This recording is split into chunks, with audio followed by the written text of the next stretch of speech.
Listen, we have been lied to. We've been led astray.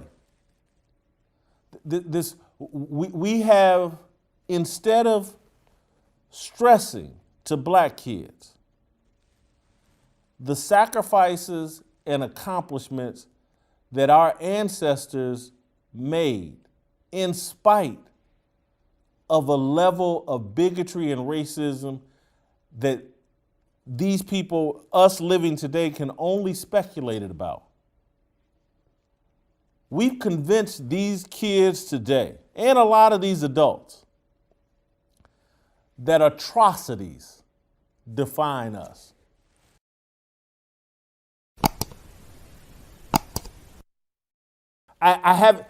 This isn't some interpretation given to me by some white handlers or some white liberals. This is my own interpretation from studying history and actually having the bandwidth and the brain to put it in proper context. There you go.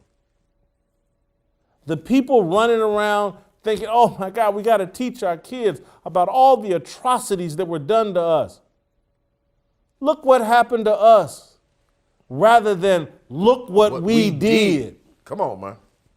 That's why you will hear Ida Bay Wells, the New York Times, all these woke-ass liberals, black and white. Y'all didn't even teach us about the Tulsa massacre. Y'all didn't even teach us about Emmett Till. Y'all didn't even teach it. Whatever atrocity they can think of, anything that white people did to black people in a negative way, we think that's black history. And we think that must be taught to black kids in order for them to have any kind of self-awareness. When you teach atrocities as a history, you're telling black kids you accomplished nothing, you're worth nothing, all you are is a punching bag for white people. Those are people that want us to fail and want this country to fail. Mm-hmm. We had been America's moral conscience, and the left and them white liberals that you're in love with have made us America's immoral conscience. From Little Nas X to Jay-Z to all of them promoting this degeneracy, buffoonery, immorality, satanic thought process. The whole left, corporate media, the politicians bought and paid for by China. Everybody wants to convince black people that our journey here in America is a tragedy. This new America that we're creating, I don't want any parts of it. It's a lie, it's a fallacy, it's based on falsehoods, it's a bogus narrative promoted by social media and power-hungry politicians and sycophants in the media who have all been bought and paid for by politicians, China, their puppet masters at the media companies.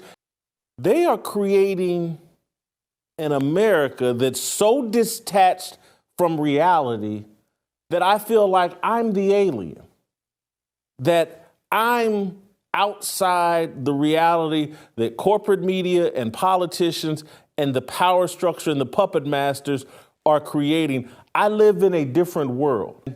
They like to wrap themselves in race, victimhood. They like to wrap themselves in their gender identity. They like to wrap themselves in their sexuality. Yep. There's a lot of things people wrap themselves and prioritize as the most important. I have tried to wrap myself in my Christian faith and in my country. And so this is where we've lost it as a country. There you go. And then lost it as black people in this country. People gave their lives, sacrificed everything so that we could represent this country.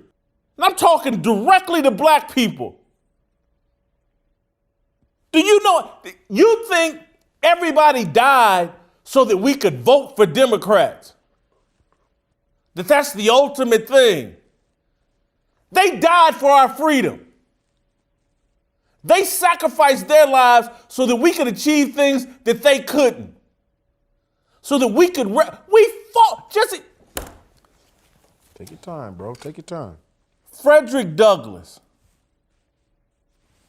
fought for the right for black people to participate in the Civil War. That's how bad we wanted to be a part of this country. We fought for the right to go off and die in civil wars. What social media has done, and it's most targeted at black people. Mm-hmm. That's why they have a black Twitter. They don't have a brown Twitter. They don't have a white Twitter. The Irish Twitter. They don't have any of that. It's targeted at black people. And what it has made black people that overindulge or don't understand what social media is doing to them, it's created a group of narcissists. When Martin Luther King and the Civil Rights Movement got all the way to the 1965 Civil Rights Act, and we got our full citizenship here in America, that was supposed to set off a new day, new opportunities, new educational opportunities, new work opportunities. It should have been a time when we transitioned into the strengthening of American culture and black American culture in particular. But the left, for the past 55 years, has set us on a course of destroying black people. They destroyed the black man, and now they're letting black women finish the job on black people. This little display we've seen over the last few months is absolutely despicable, but it speaks to what the left has created by reshaping the black American narrative into a tragedy, and it's just not. We made America great. And now we want to get offended anytime anybody has the nerve to say, let's make America great again. That's now the curse word. And oh my God, you're a Trump supporter. No, I'm somebody that actually understands our history. We have to wake up. This country has been flawed, but good to us. We're not going anywhere. We have no interest in going anywhere. None. Where the hell we gonna go? Jim, where the hell we gonna go? You could put AK-47s at the heads of a lot of these people talking on TV about how much they hate America and how it's systemically racist. They wouldn't leave here at gunpoint. We need to raise them properly. We need to give them the information necessary for them to perform under pressure and achieve at the highest level, academically, athletically, in whatever endeavor they choose.